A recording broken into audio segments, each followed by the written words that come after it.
walking towards the last village of India, Mana village.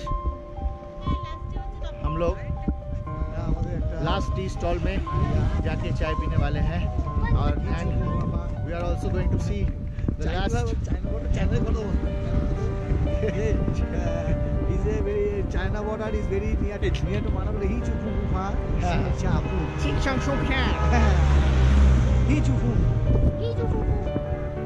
Hi, what's up? Back on that India last village. Last village, and we are very excited. Are we expecting to see some Chinese soldiers?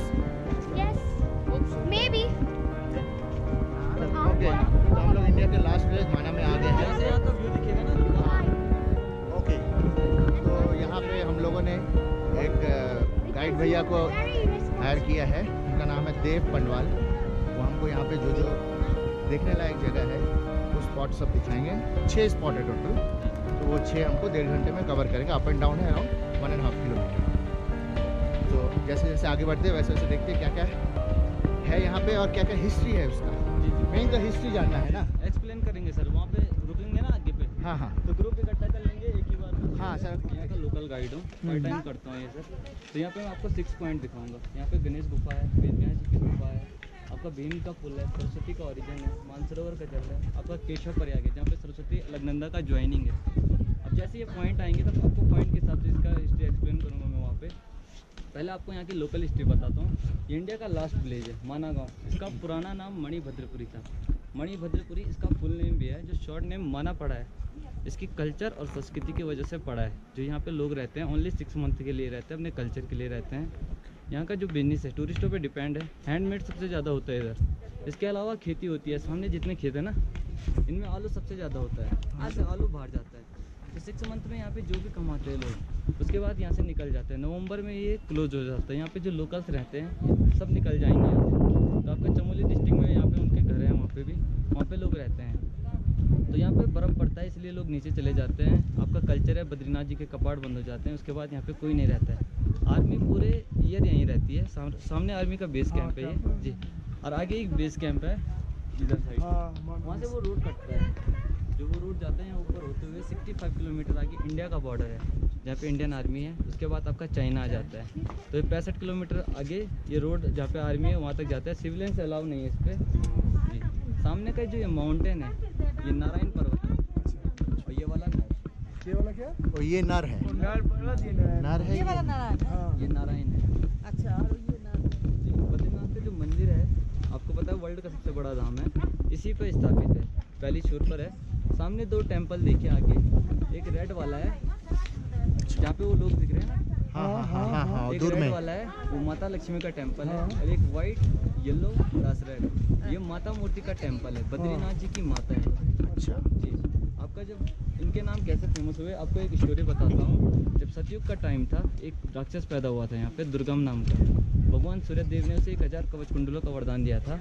तो वरदान के मुताबिक उसका कवच कुंडल वही तोड़ सकता था जिसने 10,000 वर्षों तक तप किया हो।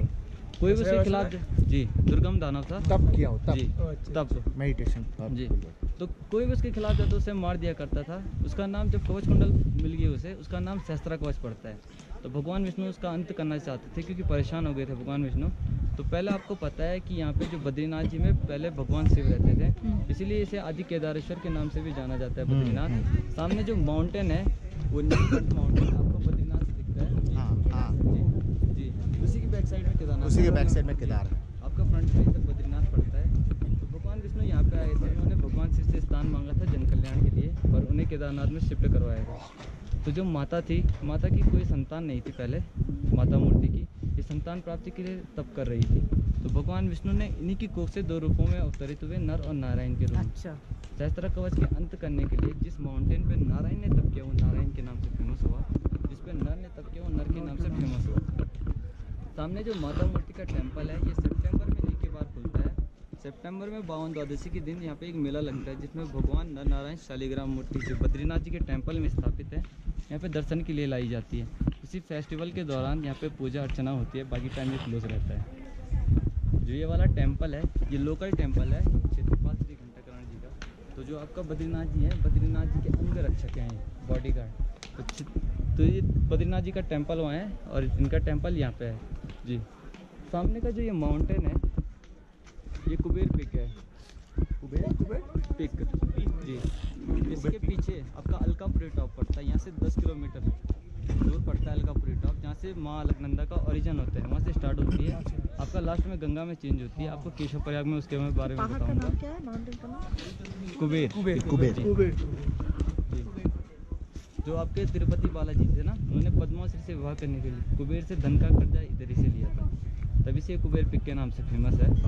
ये वाला माउंटेन आपका नारद पर्वत है। नारद जी। आगे मैं चलते चलते रास्ते में आपको एक वाटरफॉल दिखाऊंगा उधर। जी यहीं से दिखेगा। 5 किलोमीटर का ट्रैक है। अप एंड डाउन में पूरे 4-5 घंटा लगता है सर। तो जो वाटरफॉल है जो नारद पर्वत है, तो नारद जी जो थे उनके साथ उन्होंने अष्टवसु थे, आपका सड़क जो ऋषभ थे, अत्रि, भरद्वाज थे, गौतम थे, जमदग्नि थे, वशिष्ठ थे, विश्वामित्र थे, उन्होंने नारद जी ने उनके सामने इस धाम की प्रशंसा की, तो वो यहीं तप करने चले आए थे। यहाँ पे उन्होंने 30,000 वर्षों तक तप किया। कौन? नारद जी। जी अष्टवसुओं के साथ जब 30,000 वर्षों तक तप किया, तब का जो तेज था, जो बल था, उससे वो वाटरफॉल उत्पन्न हुआ है। तो वाटरफॉल के पानी का महत्व है, जो पापी होता है, पाखंडी होता है, उसकी किस्मत में उस जल का स्पर्श नहीं होता है, अपनी डायरेक्शन चेंज कर लेता है। ऐसे 5 किलोमीटर दूर पड़ता है। आपने साउथ की मूवी देखी होगी बद्रीनाथ वाली जी, तो आप देखना अल्लू अर्जुन की मूवी है, उसमें तो उसका व्यू उसी पे है। तो यहाँ से 5 किलोमीटर ट्रैक पड़ता है। आगे आप 6 पॉइंट पड़ते हैं। जैसे जैसे पॉइंट आएंगे, अभी पॉइंट नहीं, वो वाटरफॉल के हम दूर से देख सकते हैं। दूर से देख सकते हैं। अच्छा, अभी दिखाएंगे आपको आगे से। अब जैसे पॉइंट स्टार्ट होंगे फिर आपको उसका चलिए।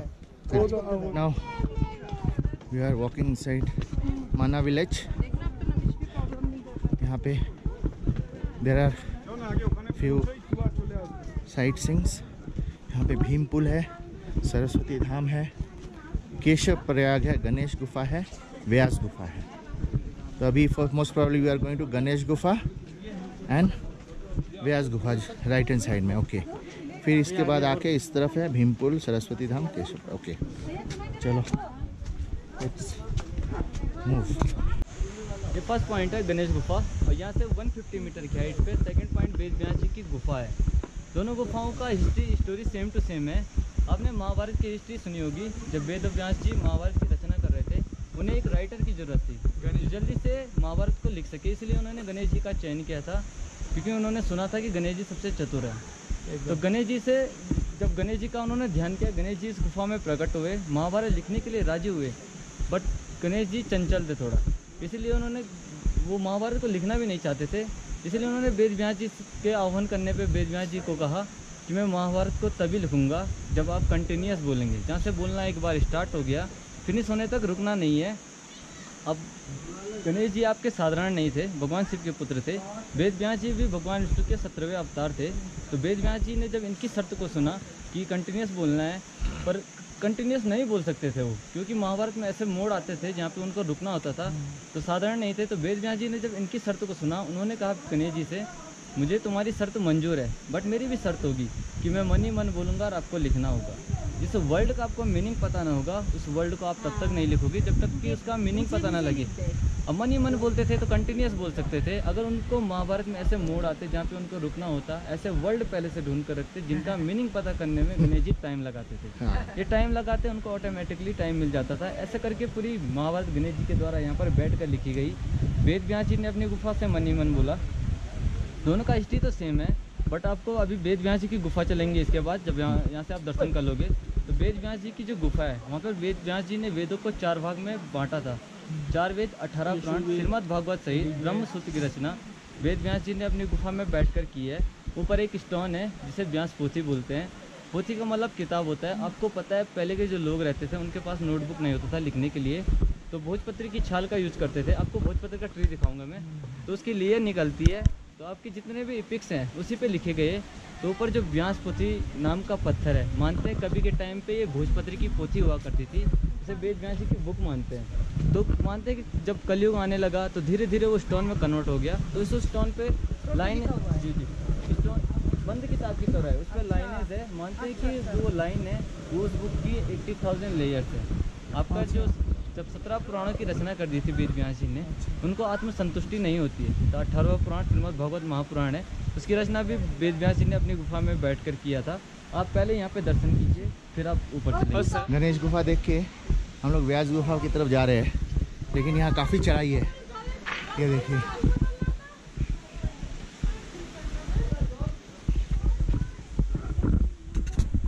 Welcome to the Indian last tea shop.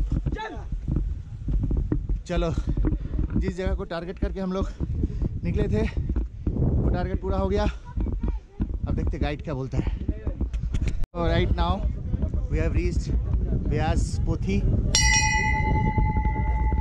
यहाँ पे व्यास जी ने, महर्षि व्यास ने महाभारत लिखी थी। और ये जो माउंटेन है, इसका जो स्ट्रक्चर है, इट्स लाइक ए बुक। ये पूरा एक किताब जैसा है। This is nice. ये हम लोग व्यास पोथी पहुँच गए हैं। The cave is around 5329 years old. 5329 years old. Let's get inside. चलो, let's get in this. And this. Let's get inside. This looks like a book. यहाँ के किसी भी मंदिर में अंदर से फोटोग्राफी अलाउ नहीं था, तो बाहर से फोटोग्राफी करके हम लोग ठीक उसके बगल में ये जो इंडियाज़ लास्ट टी शॉप है, हम लोग यहाँ पे आए। हम लोग को पता नहीं था कि इसके बाद भी और भी कई दुकानें मिलेंगी जहाँ पे लास्ट टी शॉप रहेगा। लेकिन इस टी शॉप में कुछ ऑर्गेनिक टी लीफ मिले हम लोगों को, जो हम लोगों ने वहाँ से पिकअप किया। And it's really very good. कोई भी जाए तो वहाँ से वो ऑर्गेनिक टी बैग हम ज़रूर लें। ये जो इंडिया का लास्ट टी शॉप है, यहाँ पे ग्रीन टी बहुत बढ़िया मिलती है। ग्रीन टी है यहाँ खाने के लिए, कुछ स्नैक्स है, और साथ में वो अच्छा यहीं पे आप तुरंत बना रहे हैं। वाह, बहुत बढ़िया। आपका नाम भैया? मेरा नाम चंद्र सिंह बडवाल, जो कि देश के अंतिम दुकान 36 सालों से चला रहा हूँ। पर्यटक यहाँ पर काफ़ी आते हैं और काफ़ी खुश रहते हैं। देश के अंतिम दुकान पर चाय पी जाते हैं। 36 साल से आप चला रहे हैं जी। इसके पहले कौन थे? हमारे फादर। आपके फादर से। ओके, धन्यवाद। पहाड़ों के बीच में गढ़वाली लोगों का घर, और छोटे छोटे जगह पे टीलों पे कई तरह का पेड़ लगा है। सरसों का पेड़ है, गोभी का है, एप्पल है, और local people are selling their homemade stuff. अभी हम लोग भीमपुल की पूरा दुकान पड़ेगा चलते चलते। हाँ, इन लोगों को शॉपिंग चाहिए। हाँ। भीमपुल की तरफ हम लोग जा रहे हैं, और यहाँ पर ये रहा गोभी का पेड़ लगा हुआ है। गोभी क्या हुआ है कि नहीं देखना पड़ेगा।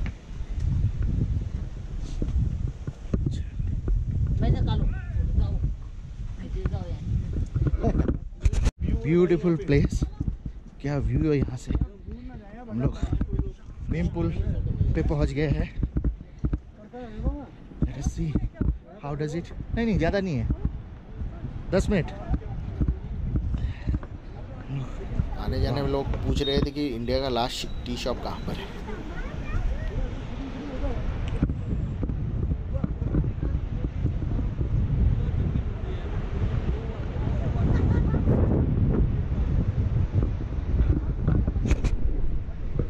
गणेश गुफा और व्यास गुफा, ये थर्ड पॉइंट है केशव प्रयाग, जहाँ पे ये सरस्वती है और वो वाली उधर से अलकनंदा आती है। इनका ज्वाइनिंग पॉइंट आपका केशव प्रयाग कहलाता है। ये वाला हमने 5 प्रयागों के बारे में सुना होगा। विष्णु प्रयाग है आपका, नंद प्रयाग है, कर्ण प्रयाग है जी। तो वैसे भी ये प्रयाग है। इसका नाम क्या है? केशव प्रयाग। केशव प्रयाग जो आपका जो 5 प्रयाग है उनकी पूजा अर्चना होती है। आपको पता है अलकनंदा के पानी के साथ ही मिक्स होकर बनते हैं सारे प्रयाग। ये पहला प्रयाग है वैसे, पर इसको पूजा भी नहीं जाता है, ना इसकी पूजा अर्चना होती है, ना कुछ होता है, क्योंकि इसको मान्यता नहीं दी गई है। मैं आपको बताता हूँ। पहले मैं आपको अलकनंदा के बारे में बताता हूँ।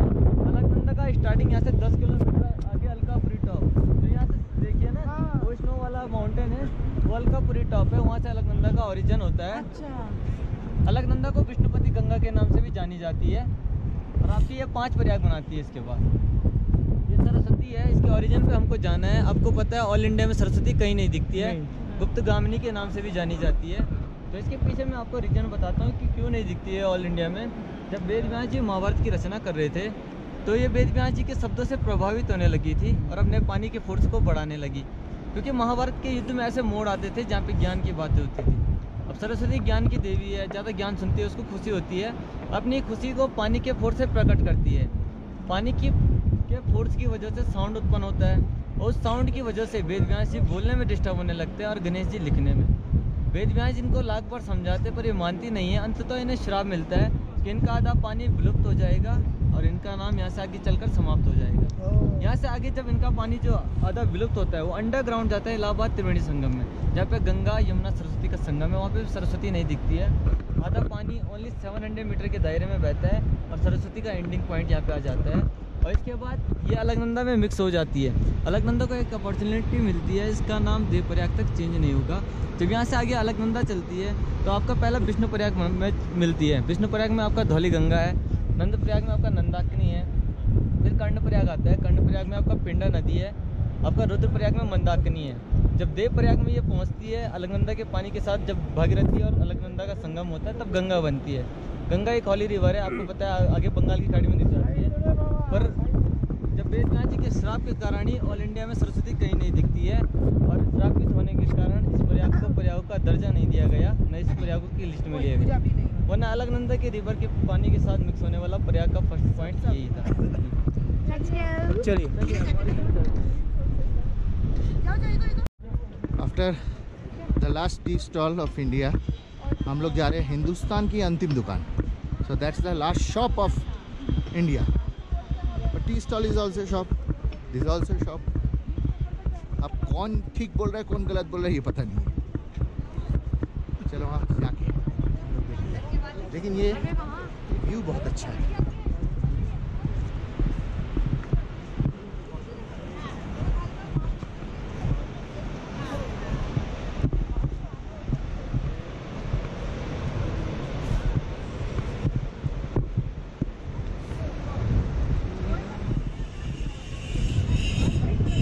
निकल रहा है।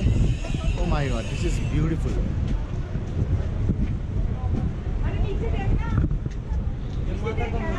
टेम्पल काम चल रहा है। अच्छा, कहाँ से देखना है?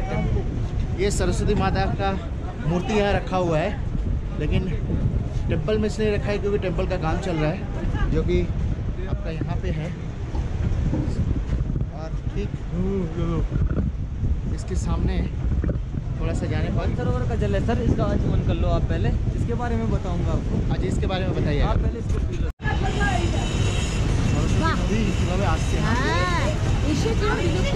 बैठ के सरस्वती नदी उस वहाँ से आके इधर से क्या फोर्स में आ रहा है। I don't know whether camera is able to justify और not, but this is beautiful. ये वहाँ से होते हुए आ रहा है।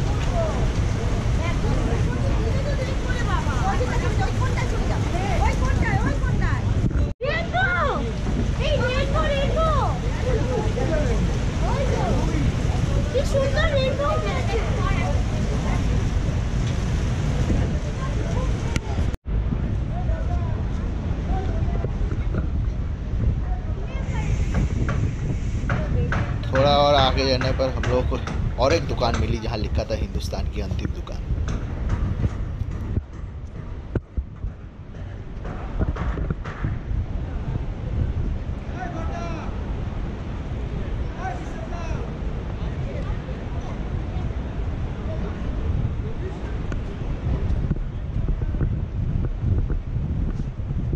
भीम के पाँव के निशान।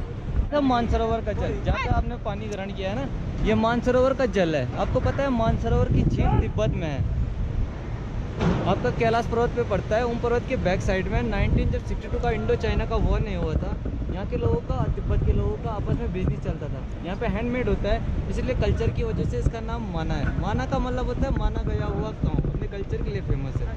1962 से पहले का जो कल्चर था आज भी टिका हुआ है। वहाँ पे तिब्बत के लोग नमक का कारोबार करते हैं, लोग इधर उधर आए जाए करते थे। उसी दौरान जब 1962 का वॉर पड़ा, चाइना ने तिब्बत पे कवर किया, कुछ लोग इधर भाग के आए थे। उनको पता था मानसरोवर झील का पानी माना गांव के करीब आता है। तो पहले किसी ने बिलीव नहीं किया, बाद में इसे यहाँ पे रिसर्च की गई एक टीम के द्वारा और इसे साइंटिफिक प्रूव किया गया कि वहीं का पानी है। मतलब मानसरोवर लेक का पानी? जी जी। आपका मानसरोवर का जो झील है, वेद पुराण के अनुसार उसे क्षीर सागर माना गया है, जिसमें भगवान विष्णु का शयन स्थान हुआ करता था। अब तो चाइना का कवर है, तो इसकी यात्रा आपका पौड़ी से होकर जाती है जी। 5वां पॉइंट है सरस्वती का स्टार्टिंग। ऑल इंडिया में सरस्वती पूरे फोर्स के साथ यहीं पे दिखती है। इसके अलावा आपका इलाहाबाद में भी अंडरग्राउंड है, ओनली 700 मीटर के दायरे में यहाँ पे समाप्त हो जाती है जी। यहाँ पे पूरे फोर्स इसलिए दिखता है क्योंकि यहाँ पे वेदों पुराण के अनुसार सरस्वती का जन्म स्थान माना गया। और 5वां पॉइंट आपका लास्ट पॉइंट है, ये 6वां पॉइंट भीम का पुल। ये सिंगल स्टोरी भीम का पुल है, ये वाला भीम का पुल। अच्छा, तो इतना दिन सरस्वती का मंदिर क्यों नहीं हुआ? अभी बन रहा है सर, छोटा मंदिर था पहले, अब बड़े बन गया, वो बड़ा बनेगा। आप जब महाभारत का युद्ध हुआ था ना, आपको पता है कौरवों का वंश समाप्त हो गया था उसमें, तो 5 पांडव द्रौपदी उस दौरान स्वर्गारोहणी की यात्रा पे निकले थे। और यहाँ पे आने पर द्रौपदी सरस्वती के भाव को देखकर डर गई थी, तो भीम ने उसके लिए एक सिंगल स्टोन रखा था नदी क्रॉस करने के लिए। ये सिंगल स्टोन, हाँ जी, ये सिंगल स्टोन जी। ये कौन लेके आया? भीम जी। ये सिंगल स्टोन ही भीम पुल के नाम से फेमस हुआ। बट आगे चलकर यहाँ से 25 किलोमीटर का सतोपन स्वर्गारोहणी का ट्रैकिंग पड़ता है, जिसमें 4 दिन का जी। यहाँ से 25 किलोमीटर दूर है, आना जाना 50 हो जाता है। तो इधर से नारायण पर्वत से इसका ट्रैक चलता है, तो 4 दिन लगते हैं आने जाने में। खाने पीने का सामान सब ले जाना पड़ता है। तो वहाँ पे ट्रैकिंग पॉइंट पे पांडवों के डेथ पॉइंट है। यहाँ से आगे जब द्रौपदी इस ब्रिज को क्रॉस नहीं कर पाई, द्रौपदी ने अपने प्राण यही त्याग दिए थे। यहाँ से आगे फिर 8 किलोमीटर आगे लक्ष्मी वन पड़ता है। यहाँ पे लक्ष्मी वन में आपका जो नकुल था पांडवों में, उसकी डेथ वहाँ पे हो गई थी। फिर आपका सहस्त्रधारा पड़ता है, वहाँ पे वाटरफॉल गिरता है जी। तो आपका जो सहस्त्रधारा में सहदेव था पांडवों में, 5 भाई, उसकी डेथ हो गई थी सहस्त्रधारा में जी। उसके बाद आपका आगे का प्लेस जो आपका आता है चक्रतीर्थ आता है। उसके बाद चक्रतीर्थ में जो अर्जुन था उसने अपने प्राण वहाँ पे त्याग दिए थे। सतोपंथ एक धार्मिक स्थल है, मेट एंगल टाइप का है। आज एकादशी है, आपको पता है ब्रह्मा विष्णु महेश मानते हैं कि एकादशी को वहाँ पे स्नान करने के लिए आते हैं। सतोपंथ में आपका भीम वहीं तक गया था, उसकी डेथ वहाँ पे हो गई थी उसके बाद स्वर्गारोहणी का लीक पड़ता है, आगे ट्रैक पड़ता है, तो वो ग्लेशियर पॉइंट है। तो वहाँ पे से आगे जो युधिष्ठिर था वही सहसरी स्वर्ग गया था। सामने जो लाइनेज देख रहे हैं ना, ये भीम के फिंगरप्रिंट है, उंगलियों के निशान। कौन सा फिंगरप्रिंट? ये हैंड प्रिंट है सर। सामने अपना राइट हैंड लीजिए आगे, वो गड्ढे वाला ऐसे करिए राइट हैंड। हाँ, ये वाला थंब वाला प्रिंट ऐसे में है। ये थंब का प्रिंट अच्छा है। ये थंब का प्रिंट ये है। पाम वाला पार्ट वो है, पहली, दूसरी, तीसरी हल्की छपी है, चौथी जरा ये बारिश बुरिश के मौसम की वजह से वो काई जम जाती है ना ब्लैक। ओ अच्छा, तो यहाँ हाथ का निशान है ये। अच्छा, ये जो है ये है भीम के हाथ दिखता है ना, हाँ, बहुत बड़ा हाथ है जी ये वाला अंगूठा है ना, जी अंगूठे का निशान है ये रहा इस तरह से। थोड़ा सा आने देना सर। तो यहाँ पे हाथ किस लिए रखा था भीम ने? भीम ने जी किस कारण से रखा था? द्रौपदी के लिए पुल बनाने के लिए। और पुल वो बनाने क्रॉस के नहीं लिए कर पाई ना, डर गई थी इसको, रिवर को देखा। अच्छा। पहले टाइम पे इसका फोर्स बहुत ज्यादा था होगा, अभी तो पॉल्यूशन की वजह से रिवर भी धीरे धीरे समाप्ति की ये ओर है। पूरा है ना हाथ, पूरा हाथ। जी हाथ का निशान मिस्टर हमारे साथ जो गाइड थे मिस्टर देव पंडवाल, उन्होंने हमें बहुत ही अच्छी तरह से माना विलेज के जितने भी पॉइंट्स थे देखने के लिए, उसके बारे में बहुत अच्छी तरह से उसका हिस्ट्री भी बताया। और साथ में वो ट्रैक पे भी जाते हैं। आप ही बताइए, मेरे को तो एग्जैक्टली पता नहीं कि ट्रैक में यहाँ पर क्या क्या है। यहाँ तो से सर 25 का सतोपन स्वर्गारोहणी का ट्रैक पड़ता है ना, ठीक है, 4 डेज का ट्रैक पड़ता है ओके। जी। अगर आपको आना होगा सर तो आप नहीं, हम तो आएंगे तो ज़रूर आपसे संपर्क करेंगे, लेकिन आप मेरे व्यूअर्स को भी बोल दीजिए कि अगर वो लोग भी आना चाहे आपसे संपर्क करें। आपको तो यहाँ की बहुत अच्छी जानकारी भी है। आपका फ़ोन नंबर मेरे को बताइए। 7668557623। Okay, thank you very thank much. You sir.